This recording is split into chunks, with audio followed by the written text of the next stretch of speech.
I realized that, you know, there's something very profound in sitting, you know. And so as I was sitting there, I really thought about Descartes, you know, and his wisdom that we really need to embrace. But I took it to a different level, a more sort of primal level, you know, a primitive level. I sit, therefore I am.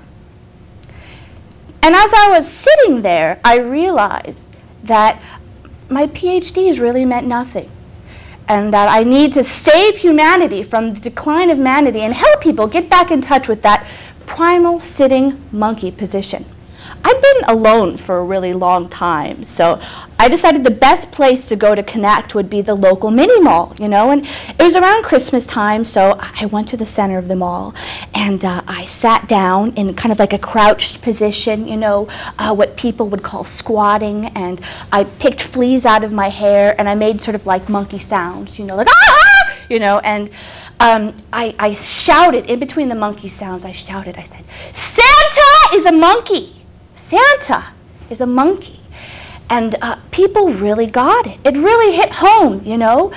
A large group of people gathered around me, and they were feeding me bananas. And Suzy, I've never felt that connected to humanity in my whole life.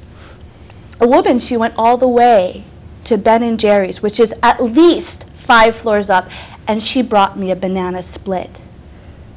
It was very touching. Wow. I had, you know, some time to think.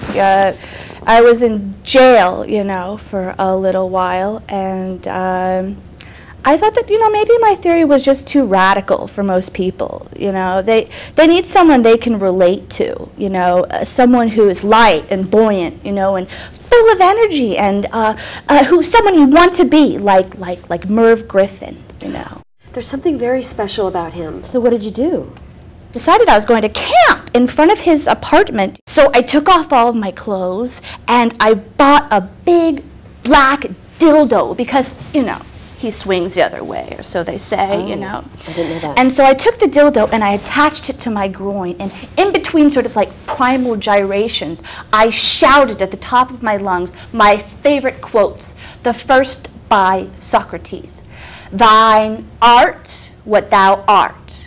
And the second one by Descartes, "Know thyself." And it was very effective. Really? Oh, he definitely got it. He got it. Yeah. You were arrested again? I think the neighbors really are in denial of the truth, you know. They don't want to accept reality, you know.